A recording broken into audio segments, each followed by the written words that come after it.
Intonation. আপনি IELTS preparation নিচ্ছেন, আপনি পিটি প্রিপারেশন নিচ্ছেন, আপনি ডুওলিঙ্গো প্রিপারেশন নিচ্ছেন, আপনি টোফেল প্রিপারেশন নিচ্ছেন, যেটাই নেন না কেন আপনার হচ্ছে ইংরেজি বলা বা ইংরেজি লিসনিং করা আপনি যদি শুনে ভালো করে না বুঝতে পারেন, এগুলোর যে লিসনিং পার্টগুলো আছে আপনি সেখানে কখনোই ভালো করতে পারবেন না। এখানে ইন্টোনেশন অনেক বড় একটা ভূমিকা পালন করে থাকে। আপনারা খেয়াল করে দেখবেন কিছু কিছু কথা আমরা খুব দ্রুত বলি এবং জোরের সাথে বলি, কিছু কিছু কথা আমরা খুবই লোতে বলি এবং অল্প অল্প করে বলি। কিছু কিছু সময় আমরা এক্সাইটেড হয়ে যাওয়ার কারণে অনেক জোরে জোরে কথা বলি, কিছু কিছু সময় আমরা অনেক কাম শান্তি সহকারে অল্প অল্প করে কথা বলি। এই যে পিচ আপ ডাউন হচ্ছে আমাদের কথা বলার যে আপনার সাউন্ড, ভোকাল যে সাউন্ড, এটা যে আপ ডাউন হচ্ছে, কিছু কিছু সময় বেড়ে যাচ্ছে, কিছু কিছু সময় কমে যাচ্ছে, এই জিনিসটাকে ইন্টোনেশন বলা হয়ে থাকে। ইংলিশ প্রনাউন্সিয়েশনের ক্ষেত্রে ফনেটিক্সের এটা খুবই ইম্পর্টেন্ট একটা এলিমেন্টস। আজকে এই বিষয়টি আপনাদেরকে আলোচনা করার চেষ্টা করবো, আপনাদেরকে ক্লিয়ার করে দেওয়ার চেষ্টা করবো ইন্টোনেশনটা আপনি ইংরেজি বলার সময় কিভাবে ব্যবহার করবেন। আপনি যদি 24/7 আমার সাথে কানেক্টেড থেকে ইংরেজি শিখতে চান, you can like my Facebook page and join my Facebook group, সেগুলো লিংক ভিডিও ডেসক্রিপশনে দেওয়া আছে। আর আজকের ক্লাসে যে পিডিএফটা ব্যবহার করব সেটার লিংকও একটা গুগল ড্রাইভে আপলোড করা আছে, সেটার লিংক ভিডিও ডেসক্রিপশনে দেওয়া আছে, আপনারা চাইলে ডাউনলোড করে নিতে পারবেন। এখন ইন্টোনেশন আমাদের জন্য কেন দরকার? আপনি যে কোনো ইংরেজি দেখবেন, বিশেষ করে যারা নেটিভ স্পিকার ইংরেজি বলে, কিছু কিছু খুব দ্রুত বলছে, কিছু কিছু খুব আস্তে বলছে। এই জন্য তাদের কথাগুলো ভালো করে বোঝার জন্য আমাদের ব্যবহার করাটা এটা জরুরি না, এটা ন্যাচারালি চলে আসে। আপনি যদি ইচ্ছা হয় ব্যবহার করবেন, ইচ্ছা না হলে ব্যবহার করবেন না। কিন্তু যদি আপনার যদি তাদের কথা ভালো করে বুঝতে হয়, আপনি যদি তাদের কথা ঠিকঠাক মতো বুঝতে চান, তাহলে অবশ্যই আপনাকে এটা ভালো করে বুঝতে হবে। এই জন্যই আজকের এই লেসনটি। চলুন আপনাদের নিজের কম্পিউটার স্ক্রিনে এবং দেখিয়ে নিয়ে আসি ইন্টোনেশন কি, কিভাবে ব্যবহার করে এবং আমরা রেগুলারিটি মেনটেন করে কিভাবে চর্চা করব। দেখানোর পর আপনাদেরকে জানাবো যে আমরা চর্চার ট্যাকটিক্স গুলো কি হবে। সুতরাং শেষ পর্যন্ত না থাকলে আপনার কিন্তু লেসন কমপ্লিট হবে না। চলুন আপনাদের নিজের কম্পিউটার স্ক্রিনে।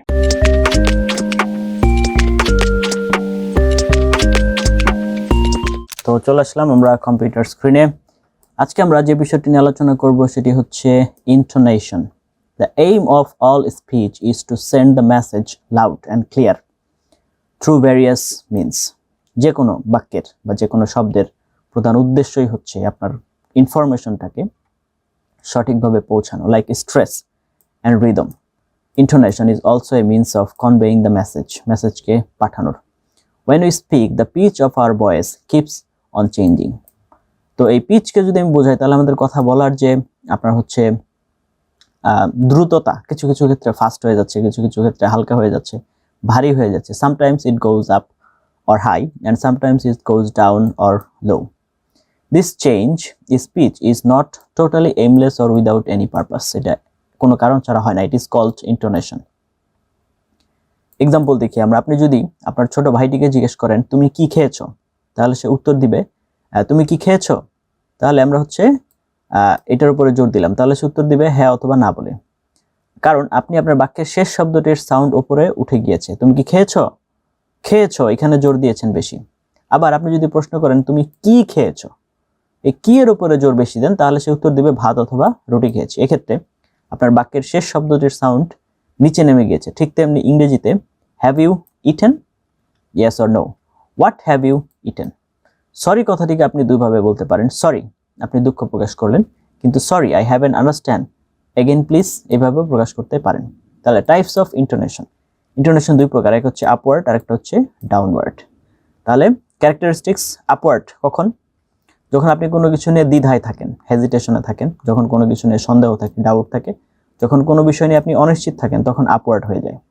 তখন এটা মানে আপনার হচ্ছে ইন্টোনেশন মানে গলার আওয়াজ মানে ফাস্ট হয়ে যায়, দ্রুত হয়ে যায়। ডাউনওয়ার্ড কখন হয়? ফার্মনেস, যখন আপনি কোনো বিষয় একদম নিশ্চিত। ফাইনালিটি, শেষ। রেজলিউশন, কোনো আপনার হচ্ছে প্ল্যানিং, পরিকল্পনা। আর হচ্ছে ডিরেক্টনেস, একদম সরাসরি যদি কোনো কিছু বলেন সেক্ষেত্রে ডাউনওয়ার্ড। তার মানে যখন আপনার কনফিডেন্ট বেশি থাকবে তখন ডাউনওয়ার্ড, আর যখন আপনি অনিশ্চিত তখন হচ্ছে upward. Use of tune in statement, I went to Dhaka, I am fully certain, that's the end of the new.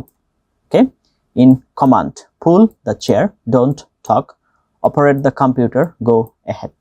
Okay, এরপর আছে আমরা চলে যাব in question, আমরা প্রশ্নে চলে যাব। তো প্রশ্ন কি বলছে দেখুন, in yes or question.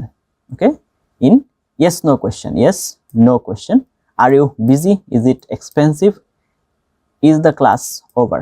In request, help me, could you write for me. Do switch of the fan.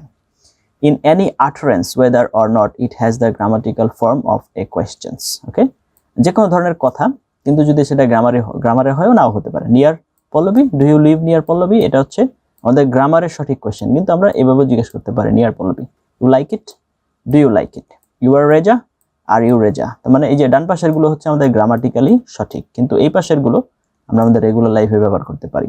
Parting solutions, good bye, good night, bye, see you, so long, see you then, এই জিনিসগুলো আমাদের আসতে পারে। এবার আমরা কিছু word শিখবো।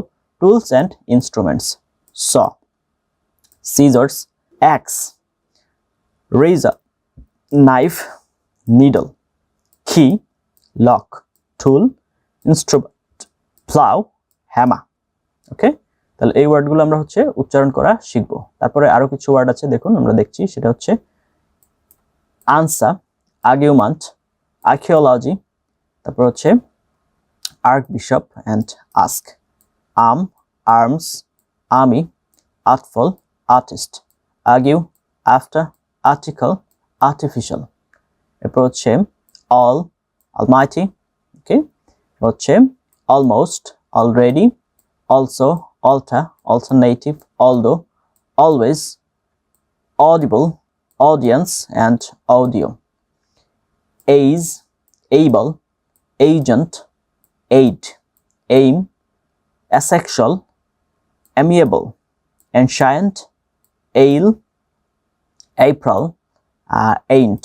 ওকে, তো এগুলো আমাদের আসবে। এরপর হচ্ছে আমাদের একটা ডায়ালগ আছে, তো এই ডায়ালগটা আমাদের হচ্ছে চর্চা করতে হবে। আপনারা নিজেরা একটু চর্চা করে নেবেন ডায়ালগটা। তারপরে হচ্ছে আমাদের কি আছে, এখানে আছে হচ্ছে যে ডায়ালগ, তারপরে হচ্ছে আমাদের টাইম অ্যান্ড চেঞ্জ, এই রিলেটেড একটা হচ্ছে আর্টিকেল দেওয়া আছে, আপনারা কাইন্ডলি এটা একটু পড়ে নেবেন। তাহলে আশা করা যায় যে আপনাদের জন্য এটা সুবিধা হবে এবং আপনারা এখানে বুঝতে পারবেন যে এটা কিভাবে হচ্ছে না হচ্ছে। ইন্টোনেশনের ব্যাপারটা হচ্ছে আপনি যত বেশি চর্চা করবেন, মানে ইন্টোনেশনটা ন্যাচারাল, ঠিক আছে, আপনার খুব বেশি চিন্তা করতে হবে না। তবে এই জিনিসটা একটু খেয়াল রাখেন, যখন আপনি কোনো বিষয়ে হেজিটেট করবেন, ডাউট করবেন এবং আনসার্টেন হবেন, তখন একটু আপওয়ার্ড বলার চেষ্টা করবেন। আর যখন কোনো বিষয়ে ফার্মনেস, আপনার একদম নিশ্চিত, ফাইনালিটি শেষ করবেন অথবা রেজলিউশন এবং হচ্ছে ডিরেক্টনেস, তখন একটু স্লো বলার চেষ্টা করবেন। এই জিনিসগুলো আমাদের একটু খেয়াল রাখতে হবে। এতক্ষণ পর্যন্ত সাথে ছিলেন তার জন্য অনেক এবং অনেক ধন্যবাদ। এখন হচ্ছে আমাদের জানতে হবে যে আমরা এটা কিভাবে চর্চা করব। মাথায় রাখবেন, যে কোনো কিছু আমরা যদি রেগুলারিটি মেনটেন করে চর্চা না করি, সেটাতে আমরা কখনোই দক্ষ হতে পারবো না। মাথায়, English speaking is a skill, it's not a matter of memorising. এটা কিন্তু মুখস্থ করার কোনো বিষয় না। কারণ হচ্ছে আপনি যদি মুখস্থ করতে চান, পারবেন না। আজকে পারবেন, কালকে ভুলে যাবেন, তারপরের দিন পারবেন, তারপরের দিন ভুলে যাবেন। কিন্তু দিস ইজ এ স্কিল। আর স্কিল কখন আসবে? স্কিল আসবে চর্চা থেকে। আপনি যত বেশি চর্চা করবেন, ভুল করতে থাকবেন, আস্তে আস্তে আপনার স্কিল বাড়তে থাকবে। সুতরাং ডু প্র্যাকটিস, এটা হচ্ছে মেইন বিষয়। এবার হচ্ছে ইন্টোনেশনের কি করবেন। ইন্টোনেশনের বিষয়টা হচ্ছে, প্রথমে আপনাকে এই যে রুলস রেগুলেশন গুলো শিখেছেন, এগুলো প্রতিদিন 10-15-20 মিনিট করে এই লেসনটা আপনার দেখতে হবে। এভরিডে সময় করে 10-15-20 মিনিট করে প্রতিদিন এই লেসনটা বারবার করে দেখলেন। এরপরে হচ্ছে প্রতিদিন 1 ঘন্টা করে জোরে জোরে উচ্চারণ করে পড়তে হবে এবং প্রতিদিন 1 ঘন্টা করে লিসনিং করতে হবে। এবং সেখানে এই যে ইন্টোনেশনের রুলস গুলো আপনি শিখেছেন, সেগুলো এখানে কিভাবে ব্যবহার করা হচ্ছে, সেই জিনিসগুলো আপনার জানার চেষ্টা করতে হবে এবং রিয়েলাইজ করার চেষ্টা করতে হবে। তো যখন আপনি এগুলো করতে পারবেন এবং ধীরে ধীরে আপনার ভিতরে এগুলোর অভ্যস্ততা চলে আসবে, তখন আপনি নিজে নিজে এগুলো কি করতে পারবেন, ব্যবহার করতে পারবেন। যখন ব্যবহার করতে পারবেন, তখন কিন্তু আপনি আস্তে আস্তে এই জিনিসটাতে দক্ষ হয়ে উঠবেন এবং আপনার ইংরেজি বলার ক্ষেত্রে, আপনার ইংরেজি শুনলে যে লিসনিং আন্ডারস্ট্যান্ডিং, সেটাও কিন্তু এখান থেকে বাড়তে থাকবে। So do regular practice. কি বলেছি? প্রতিদিন জোরে জোরে উচ্চারণ করে পড়তে হবে, প্রতিদিন হচ্ছে আপনার কি করতে হবে, লিসনিং করতে হবে। এই দুইটা কাজ মাস্ট করতে হবে। পাশাপাশি এই রুলস গুলো প্রতিদিন হচ্ছে একবার করে দেখতে হবে, কমপক্ষে 10 থেকে 20 মিনিটের পেছনে সময় দিতে হবে। এই অনুযায়ী যদি আপনি চর্চা করতে পারেন, আশা করা যায় আপনার কোনো সমস্যা হবে না। যাই হোক, এতক্ষণ মতো সাথে ছিলেন তার জন্য অনেক এবং অনেক ধন্যবাদ। আজকের এই লেসনটা যদি আপনার কাছে ইভেন 1% উপকার মনে হয়ে থাকে, তাহলে অবশ্যই ফ্রেন্ডস এন্ড ফ্যামিলির সাথে শেয়ার করতে ভুলবেন না। আর যদি আপনার বিশেষ কোনো প্রয়োজনীয়তা থাকে, তাহলে অবশ্যই আমাকে জানাবেন কমেন্টে, আমি চেষ্টা করব প্রায়োরিটি বেসিস ওই টপিকে আপনাকে লেসন মেক করে দেওয়ার জন্য। এতক্ষণ মতো থাকার জন্য অনেক এবং অনেক ধন্যবাদ। Let's meet you some other video. Till then have a nice time. আসসালামু আলাইকুম।